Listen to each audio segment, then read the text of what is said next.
Look at that. Brave little dad showed up. Give her the bag. This one? Think we'll hold on to it. My inhaler's in there. Please. 600 signatures against my family! Over a duck pond! She can't breathe. Hit me. Show them what you really are. 5 of them moved through Riverbend Park like they owned it because for years they had. Dylan Ross had learned from his father that money was permission, and the man standing across from him was a mechanic, a single father, someone easy to break. Dylan had surrounded him in public, taken his daughter's backpack, and the man had barely spoken. Just stood there still and quiet, while his little girl struggled to breathe. Dylan read that silence as surrender. But what happens when the quietest man in the room has already survived things Dylan Cross couldn't even imagine? If you're the kind of person who stays for stories like this one, subscribe and hit the bell. We find these stories every single week, and this one is just getting started. Every Tuesday afternoon, Marcus Reed packed 2 granola bars, a thermos of hot coffee, and a small notebook into his canvas bag before heading to Riverbend Park. The routine had started 3 years ago as a way to get Ava outside after school, and somewhere along the way it had become the steadiest thing in both their lives. Ava would crouch near the water with her binoculars scribbling notes about which ducks had returned that week, while Marcus sat on the nearby bench and watched her the way most people watch a sunset, like they know it won't last forever, so they try to memorize every second of it. I was not a man who talked much about himself. At the garage where he worked on the east side of Riverbend, Ohio, the other mechanics knew him as the guy who stayed late without complaining, who never missed a day, and who kept a laminated photo of his daughter tucked inside his toolbox.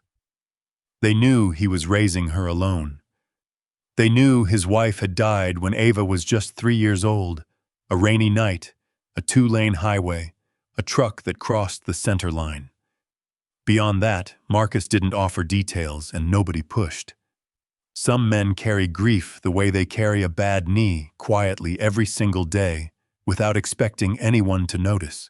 What nobody in Riverbend knew was that Marcus Reed had once been somebody different. Not dangerous in the way people sometimes fear a man who is large and quiet. Dangerous in the way a locked door is dangerous because something serious lives behind it. In the years before Ava was born, before Nicole, before the garage, and the Tuesday afternoons, and the granola bars, Marcus had fought professionally under the name The Quiet Storm. 27 wins and 2 losses in regional welterweight MMA competition. He had never been the kind of fighter who won by brute force. His coaches used to say he could read a man's body like a sentence. He knew what was coming before the other person had finished thinking it. When he controlled someone, he did it without rage. That was what made him so effective, and what made walking away from the sport so easy when the time came. He had never needed the violence. He had only ever needed the discipline. After Nicole died, Marcus packed his championship belt, his gloves, and every newspaper clipping into an old military trunk and carried it down to the basement. He didn't throw any of it away. He just locked the lid and didn't open it again. Ava knew her father had done some kind of fighting when he was younger. She had never pressed for more than that, and Marcus had never volunteered it. Some things he believed belonged to a version of himself that no longer needed to exist. What existed now was a man who packed an extra inhaler in his jacket pocket whenever he took Ava anywhere because she had developed asthma at 6, and the attacks could come fast and without warning. What existed now was a man who had taught himself to braid hair from a YouTube video at 2 in the morning because Ava had asked him once if he could make it look like her friends at school. What existed now was a father who adjusted his shift schedule every week so he could pick her up from school himself, who read her science homework aloud with her at the kitchen table, who let her talk about birds for 30 minutes straight without checking his phone. Riverbend Park was the place where all of that felt most real. The community garden on the west side of the park still had Nicole's name on a small wooden marker near the rose bushes. She had helped plant them the spring before the accident. Marcus would walk past it slowly every week without stopping, and Ava had learned not to point it out. The duck pond, the oak trees, the winding path around the water, all of it had become something more than a park. It was the closest thing they had to a place where Nicole still existed in the present tense. When Marcus first heard that Victor Cross intended to demolish most of the park to build a luxury apartment complex, he had gone home that night, sat at the kitchen table for a long time, and then opened his laptop. He was not someone who attended city meetings or circulated petitions. He was not the kind of man who put himself in the middle of public disputes. But he typed up a one-page summary of the plan, printed it out, and the next morning left a copy at every business on Main Street, with a note asking people to sign if they wanted to stop it. Within 6 weeks, he had more than 600 signatures. Within 8, he had filed a formal objection citing inconsistencies in Cross Development's own environmental impact report. Victor Cross noticed. And Dylan Cross, who had watched his father notice, decided to handle it personally. The first time, Dylan's group showed up while Marcus and Ava were at the park. Marcus assumed it was coincidence. 5 young men in their early 20s, loud, drifting toward the duck pond, like they had nowhere better to be. Dylan was easy to identify, not because Marcus had met him before, but because he moved through a space the way people do when they have never once been told to stop. He knocked an empty bottle off the park bench with his elbow and didn't bother looking down. He said something to his friends that made them laugh at a volume designed to be heard by everyone nearby. When one of them began throwing stones into the water near the ducks, Ava looked up from her notebook and said quietly that they were going to scare the birds away. She was not rude about it. She was 8 years old, and she had spent weeks tracking which species nested on the far bank, and she said it the way a child says something true, without yet knowing that some adults don't care about true things. Dylan picked up her notebook from where she had left it on the bench beside her. He looked at it for a moment, like he was reading it, then dropped it into the mud near the water's edge. Marcus was on his feet before the notebook hit the ground. He walked across the grass at a pace that was unhurried but absolute, and he stood close enough that Dylan had to tilt his chin up slightly to hold his gaze. Marcus said simply, and without heat, that he would like Dylan to step away from his daughter. Dylan looked at him with the particular kind of smile that people wear when they are deciding how much trouble they want to cause. "You going to make me?" Dylan said. Then louder, as if performing for the others, "What are you going to do, hit me in front of your kid?" Marcus picked up the notebook from the mud. He wiped the cover with his sleeve, checked the pages, and handed it back to Ava. He told her they were leaving. She took the notebook and followed him without a word, glancing back only once. Before they reached the path, Dylan walked over to the campaign sign Marcus had staked near the garden and kicked the post until it leaned sideways and fell. He spoke toward Marcus's back with the laziness of someone who knows the other person is still listening. "You can't protect this park," he said. "You couldn't protect anything that mattered." Marcus kept walking. He did not turn around. But the words reached him the way cold water reaches a wound, not because they were accurate, but because they landed exactly on the place he had never fully stopped blaming himself. Nicole's accident. The 2-lane highway. The phone call at 11:15 on a Tuesday night. The thing about grief is that it doesn't need to make logical sense to be devastating. Marcus knew he could not have prevented what happened. He knew it in the front of his mind every single day.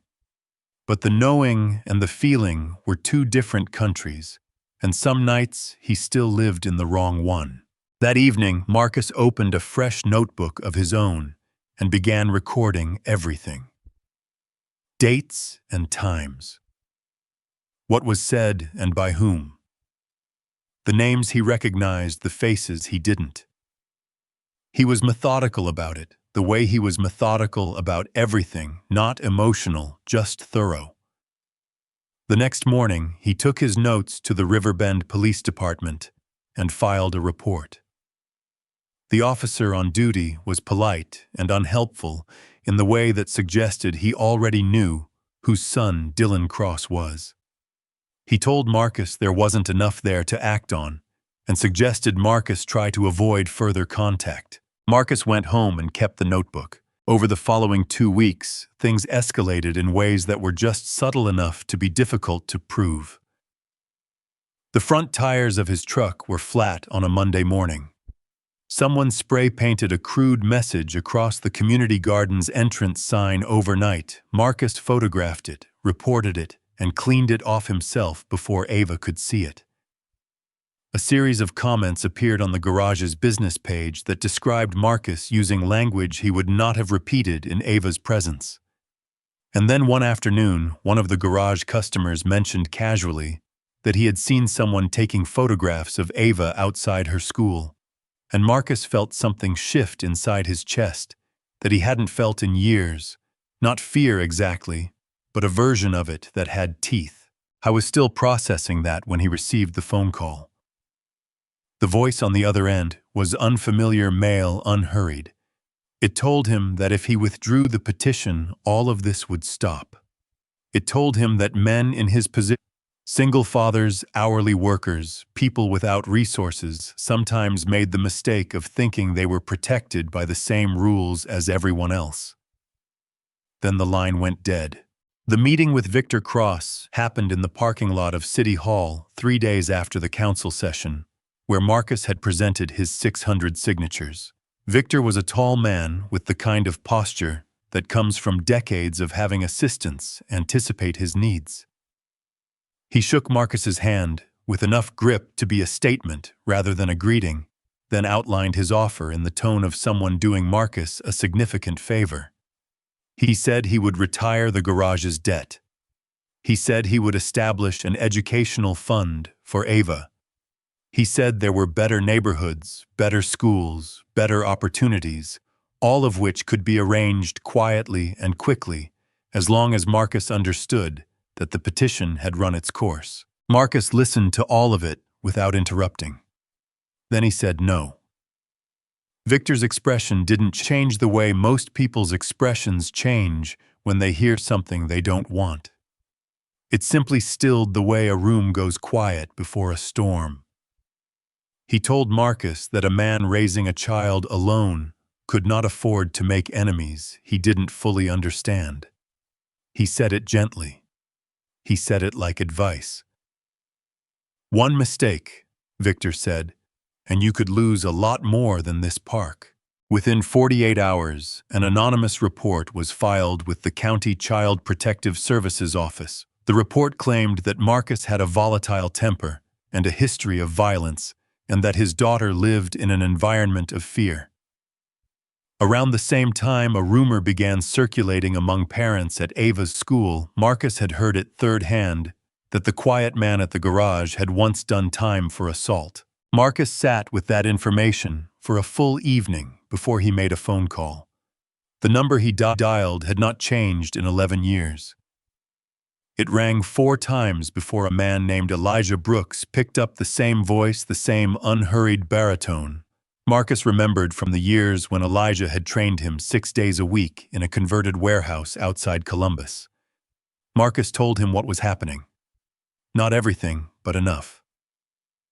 Elijah was quiet for a moment after Marcus finished. "I need you to understand something," Elijah said. "You're not walking into that park to win a fight. You're walking in to bring your daughter home safe. That's the only thing that matters when you get there." They made arrangements. Elijah drove to Riverbend the following weekend, and the two of them spent a Saturday in Marcus's garage, not training in any dramatic sense, but preparing. Elijah helped him set up a small camera inside his jacket with a backup audio recorder that would upload automatically to a cloud server every 15 minutes. They talked through exit routes, through scenarios, through the specific techniques designed to control without causing lasting damage. Marcus wrote down 3 sentences on a piece of paper that he kept on the kitchen counter after Elijah left, where he could read them every morning. Protect Ava. Don't retaliate.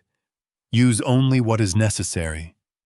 He treated them less like rules and more like a reminder of who he was trying to remain when things got hard enough to make a person forget. Dylan Cross was not stupid. That was what made him genuinely dangerous. He had watched Marcus walk away from every provocation without breaking, and he understood that a man like that couldn't be handled through a simple confrontation. You couldn't make him swing first by insulting him. You couldn't rattle him by getting in his face. Marcus Reed had a quality that Dylan recognized and resented in equal measure, the quality of a person who has already decided in advance and without drama exactly how far he is willing to go. So Dylan stopped aiming at Marcus and started aiming at the thing Marcus couldn't walk away from. It began with small things, the kind that couldn't be traced. Ava's route home from school was only 4 blocks, and she walked it alone on the days Marcus had back-to-back appointments at the garage. One afternoon, she told her father that a car had driven slowly alongside her for nearly the whole length of Orchard Street, keeping pace with her until she turned onto their block. She didn't recognize the car. She said she hadn't looked directly at it because something told her not to. Marcus listened, nodded once, and called the school the next morning to arrange a different dismissal arrangement. He did not tell Ava why. He added the date and description to his notebook and said nothing else about it. The bird feeder Ava had built as a birthday gift to herself, balsa wood painted blue and yellow mounted on a post near the garden, was found snapped in half one Tuesday when they arrived at the park. Ava stood in front of it for a moment, holding the broken pieces, then set them down carefully by the base, as if they might still be useful for something. She didn't cry. She was 8 years old, and she had already learned that some things that break don't come back, so there wasn't much point in crying about wood. But that night, she asked Marcus if they could maybe go somewhere else next Tuesday, somewhere that wasn't the park. Marcus told her they'd talk about it in the morning. Then came the drawings. Someone had reached the poster board Ava had mounted near the community garden, the one with her species, count and migration notes for her school project, and drawn over it with a thick black marker. Marcus took it down before Ava could see what had been drawn on it. The same week, Ava received a video message from an anonymous account, just footage of the duck pond at night, silent and dark with a red circle drawn digitally around the tree where her wildlife camera was mounted. She showed it to Marcus without saying anything. He looked at it twice, then set the phone down on the counter and asked her to go finish her homework. His face did not change in any way that she could read, which she had learned over 8 years meant he was working very hard at something on the inside. The morning after this video, Ava found a rubber duck painted entirely red sitting on the ground directly below her wildlife camera, positioned so that it faced the lens. Marcus removed it without touching it directly, sealed it in a plastic bag, and added it to the growing folder he kept on the high shelf in the hall closet. Photographs, timestamps, the anonymous report, the letter from the police department, all of it organized in clear plastic sleeves. By then, the folder was thick enough that it needed a binder clip to stay closed. Ava started waking up in the middle of the night. She wouldn't always come to Marcus's room. Sometimes he would hear her moving around and find her sitting in the kitchen with the light on drawing birds in her sketchbook, because she said it helped her brain slow down. She told him once in that particular 4 in the morning honesty that children sometimes have, that she kept dreaming that she came home from school and he wasn't there, and she didn't know where he had gone. Marcus sat down across from her at the kitchen table and told her that wasn't going to happen. Ava looked at him steadily for a moment and said she knew and went back to her drawing.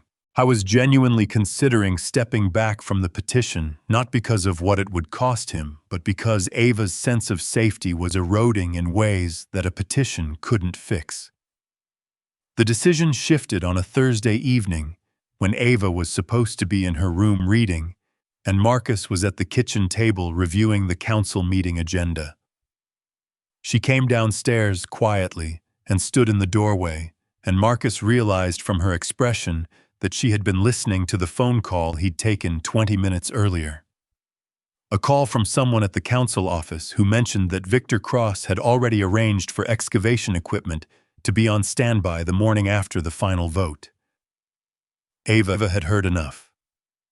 She stood in the kitchen doorway in her pajamas and said with the kind of steadiness that sometimes appears in small people who have already lost something enormous, that if they left because they were afraid other kids would have to leave too. Marcus looked at his daughter for a long moment. Then he closed the agenda and told her to go to bed. He didn't touch the withdrawal letter he had been drafting on his laptop. He closed that, too. Dylan had chosen the following. Tuesday, deliberately. The park would have its usual mid-afternoon foot traffic, enough witnesses to create pressure, not so many that the group couldn't control the perimeter. He had run through the plan with the others. The night before, the Travis and Evan would stay near the path with their phones already recording. Cole would position himself between Marcus and Ava the moment things started. Noah would fall in behind Marcus to block the rear exit, and Dylan would be sitting on the bench nearest the duck pond, like a man with nothing on his mind. The plan was simple, because simple things were harder to misread under pressure. Dylan had described it to the group the way his father described business decisions, not with excitement, but with the certainty of someone who has already decided the outcome and is merely arranging the details. Marcus and Ava arrived at the park at their usual time just past 3:30. Ava had her notebook. Marcus had his canvas bag. He had checked the jacket camera that morning and confirmed the audio recorder was uploading correctly. He had also, before leaving the house, read the 3 sentences on the kitchen counter one more time, not because he had forgotten them, but because repetition is a form of commitment. The 5 of them were already there.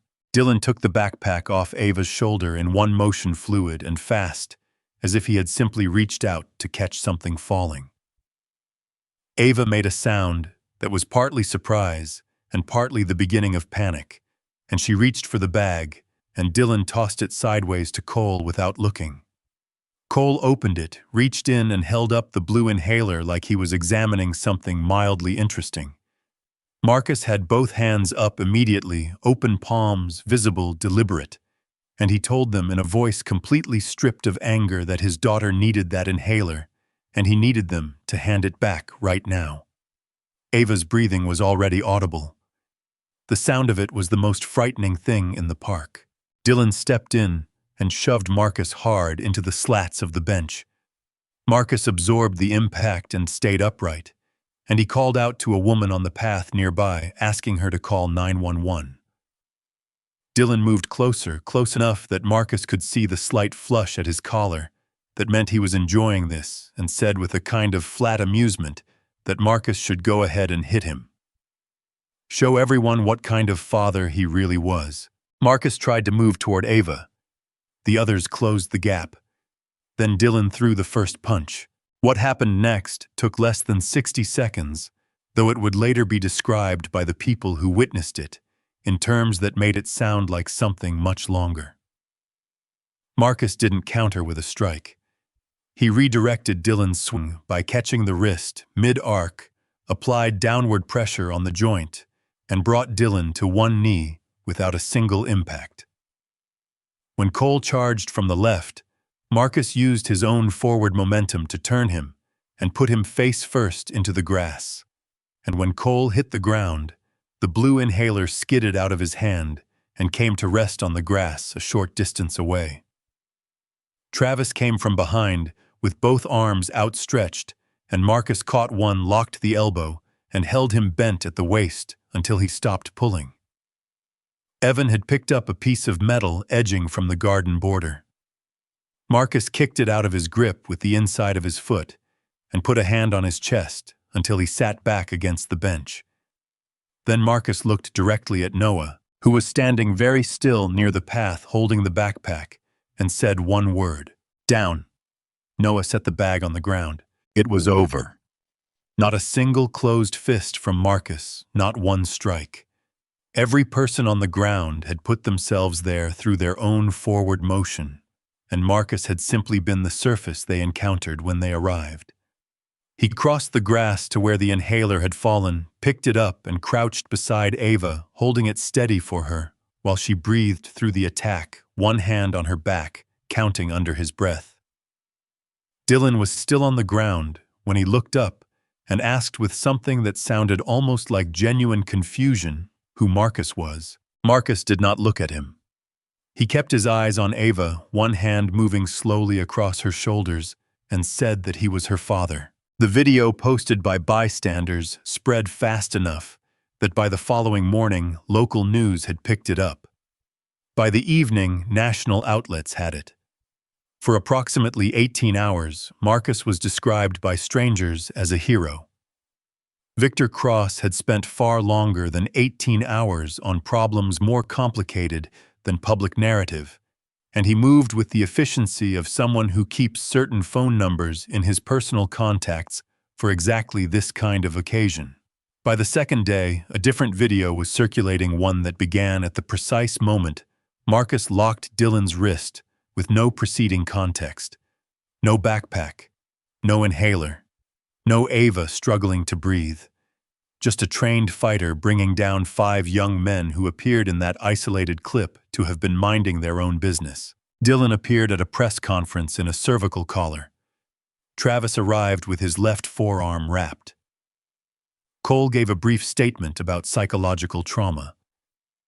Victor stood at the podium with the measured gravity of a man describing an injustice he personally found painful, and he told the assembled cameras that his son and 4 friends had been violently attacked by a professional fighter with documented experience in submission holds and combat techniques. He used the word unprovoked twice. The story reversed overnight. The garage called Marcus that afternoon and told him not to come in until further notice. A temporary restraining order was served at his door the following morning, prohibiting him from approaching Dylan Cross or the vicinity of Riverbend Park. Child Protective Services opened an emergency review, the same office that had received the anonymous complaint weeks earlier, now supplemented by the edited video, Marcus's competitive fighting record, and a formal declaration that Ava had been deliberately placed in the middle of a violent confrontation staged by her father. The hearing regarding Ava's custody was set for 9 in the morning, 3 days out. On the second evening, Marcus came home to a house that was entirely quiet in a way it had never been before. Ava had been placed temporarily with her aunt on the other side of town, while the review was active. Her breakfast bowl was still in the drying rack from that morning. A hair tie was looped around the faucet handle, where she always left it. The light in her room was on because Marcus had forgotten to turn it off, and from the hallway, it looked exactly the way it always looked when she was in there, warm and cluttered, and full of the particular energy of a child who fills a space simply by existing in it. He stood in the doorway of her room for a while. Then he went to the kitchen and sat down. Victor's attorney called the next morning with a structured offer. Plead guilty to 1 count of it, accept 3 years of supervised probation, withdraw the petition, and sign a document agreeing not to pursue any legal action against the Cross family. In exchange, Victor would personally recommend to CPS that Ava be returned to Marcus's care. Marcus's own attorney, a careful woman named Dana Price, who had agreed to take the case on limited retainer, told him plainly that given his fighting record and the video as currently edited, a jury trial carried real risk. She said it gently and honestly, which Marcus appreciated, even as it made the room feel smaller. "I was considering it," Not because he believed he had done anything wrong, but because the calculus had shifted to a single variable: getting Ava home. The supervised visit happened in a beige conference room at the CPS office, with a caseworker sitting near the window. Ava came in wearing her school clothes and sat across from Marcus and looked at him the way she always looked at him when she was trying to figure out something adults weren't saying directly. She asked him after a short silence whether he had fought those people because he was angry. Marcus told her he had only done what it took to get to her. Nothing more than that. Ava sat with that answer for a moment. Then something moved across her expression, not quite memory, more like a connection between two things that had been stored separately, and she asked Marcus if the duck camera was still in the tree. The wildlife camera. The one mounted on the oak across from the bench. The one that saved directly to a memory card and hadn't been touched since before any of this began. Nobody had thought about it because nobody knew it was there. It wasn't connected to a phone. It wasn't in the police report. It wasn't in Victor's calculation. After the visit ended, Ava found her aunt in the lobby and told her quietly that the duck camera had seen everything. The park had been fenced for pre-construction access, and Marcus was legally prohibited from setting foot near it. The hearing was in less than 12 hours. Ava's aunt reached Elijah Brooks that evening through the number Marcus had left in her phone for emergencies, and Elijah called Dana Price before 9 o'clock. Dana filed for an emergency evidentiary retrieval order on the grounds that potential exculpatory evidence was at imminent risk of destruction by scheduled construction activity. A judge signed the order at 11:40 at night. Elijah and Dana were at the park fence before 5 in the morning, well ahead of the excavator crew's 6 o'clock start. The memory card was still in the camera exactly where Ava had left it. The hearing room at Riverbend County Family Court was smaller than Marcus had expected, which somehow made it worse. The press had filled every available seat in the gallery, and the overflow stood in the hallway with the door propped open. Victor Cross sat at the opposing table in a charcoal suit flanked by 3 attorneys and a paralegal with Dylan beside him, wearing the cervical collar that Marcus now understood had never been medically prescribed. Marcus sat across from them with Dana Price on his left and a yellow legal pad in front of him that he had not written anything on. He kept his hands flat on the table, pressing his palms against the surface, the way a person steadies themselves against something solid when the ground feels uncertain. Victor's lead attorney opened with the edited video projected on a screen mounted near the judge's bench, 32 seconds of Marcus controlling 5 people stripped of every second that came before. The attorney described Marcus's competitive record in detail: the 27 wins, the submission victories, the regional championship, and framed each fact as evidence not of discipline, but of capacity for harm. He argued that a man with Marcus's training background could not claim the same standard of proportional force as an ordinary citizen, because his knowledge and physical capability elevated every encounter into something categorically more dangerous. Dylan's attorney added that Ava had been knowingly brought to a location where her father had reason to expect a confrontation, and that this alone demonstrated a pattern of judgment that put her at risk. Marcus looked at the legal pad in front of him. He thought about the 3 sentences on his kitchen counter.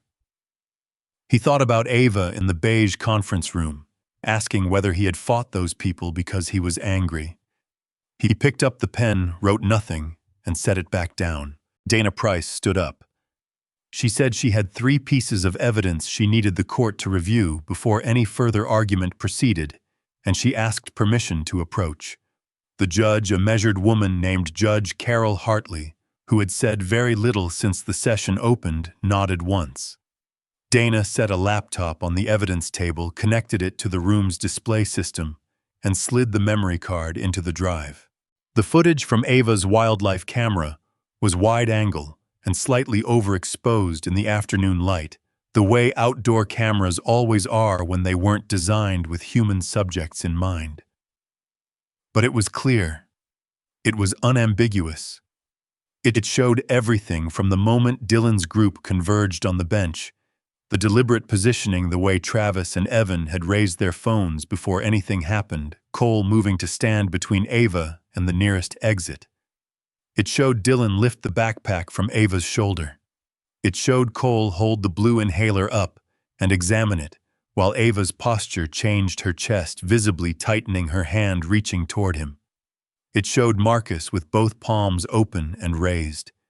It showed Ava sitting down on the grass because standing had become too much effort, and it showed the moment Dylan stepped forward and threw the first punch.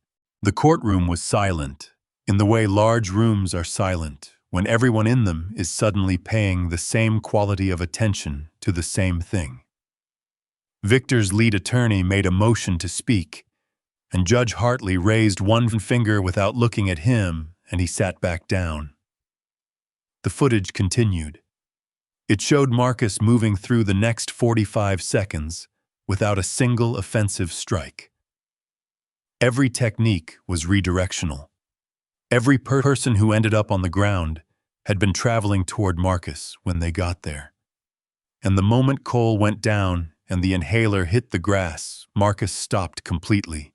He didn't look at the others. He crossed directly to the inhaler, picked it up, and went to Ava. Dana stopped the footage and let the room stay with what it had just seen. Then she moved to the audio. The jacket camera's visual feed had been compromised. When Marcus hit the bench, the lens had shifted against his jacket lining and recorded nothing but fabric. But the microphone positioned higher had captured everything.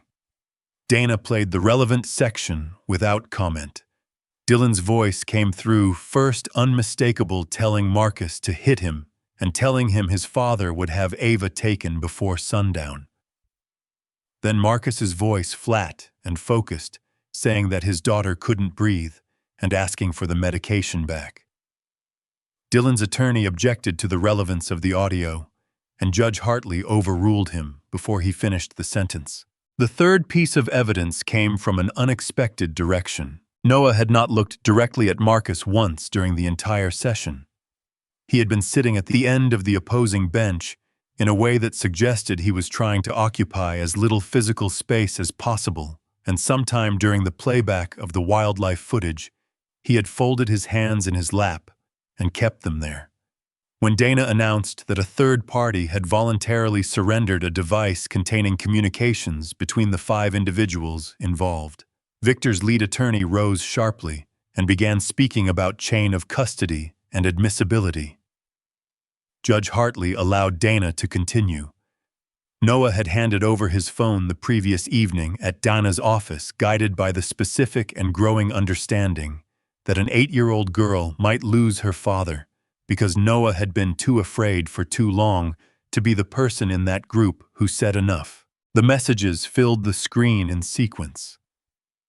Dylan's planning was detailed in the way that people are detailed when they believe they are untouchable: dates, assignments, specific instructions about camera angles, a reminder to Travis to start recording before anything physical happened.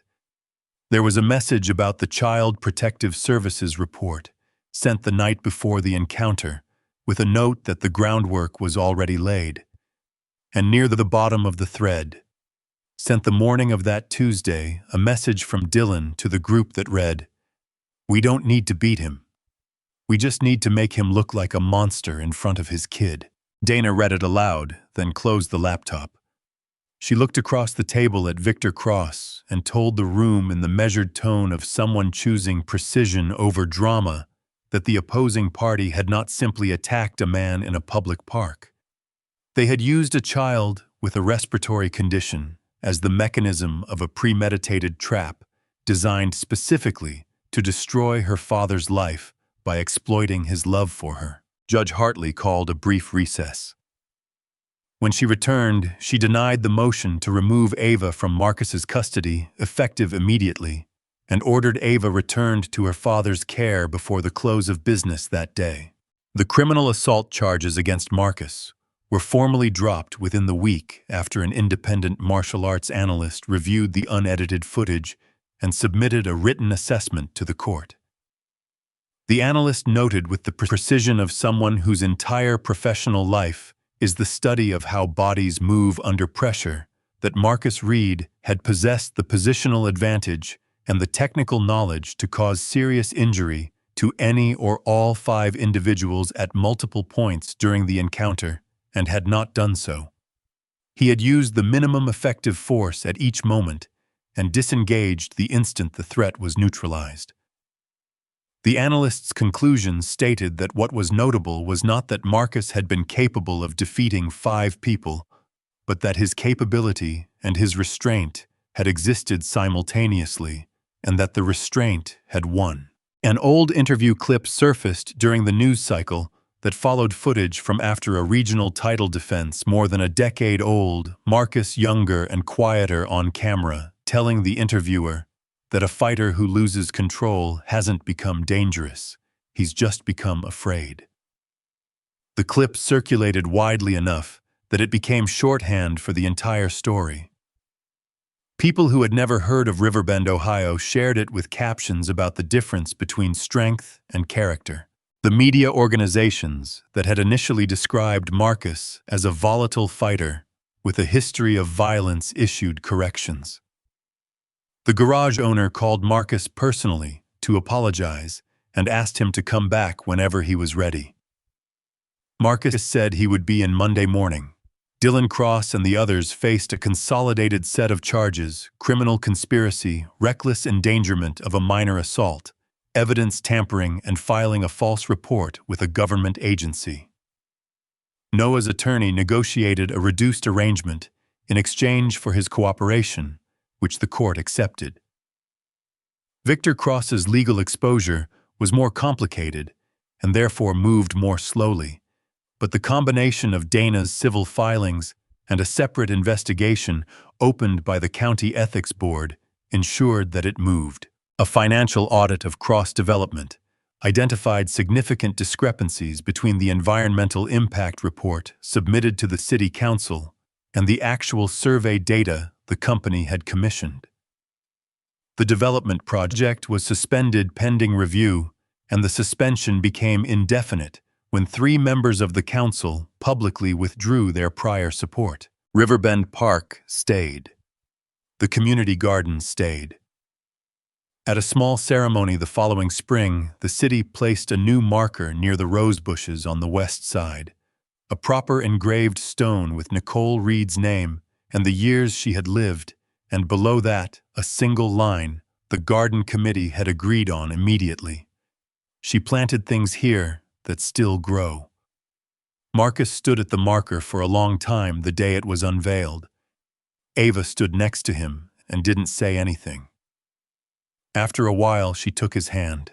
The settlement from the civil suit came through 4 months after the hearing.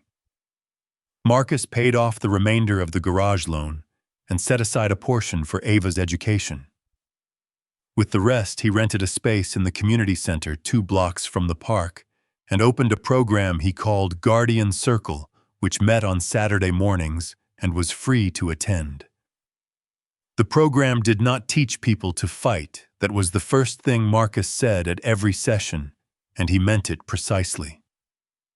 What it taught was how to recognize when a situation was becoming dangerous before it became dangerous, how to document what was happening in ways that held up how to de-escalate when the other person wanted escalation, and how to stay grounded in your own values when someone was working very hard to make you abandon them.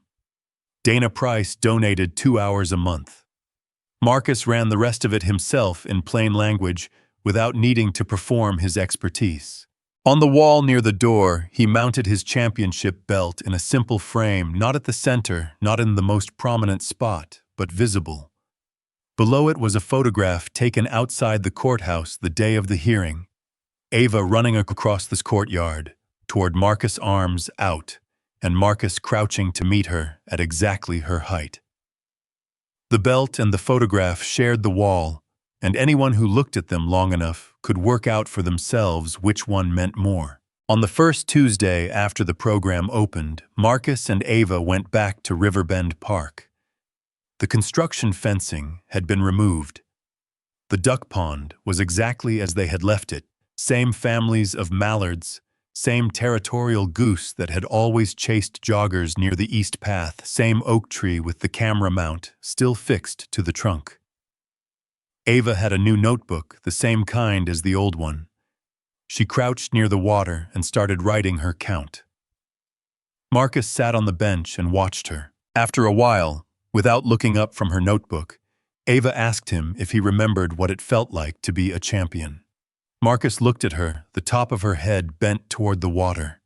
The way she held her pen with 3 fingers instead of 2, the patience she had developed for watching things that moved slowly. And he told her that the day he won the belt, he had won 1 fight. He told her that the day he brought her home, he finally understood what winning actually was. Ava wrote something in her notebook. A duck moved across the surface of the water, leaving a long, clean line behind it that slowly closed back into stillness.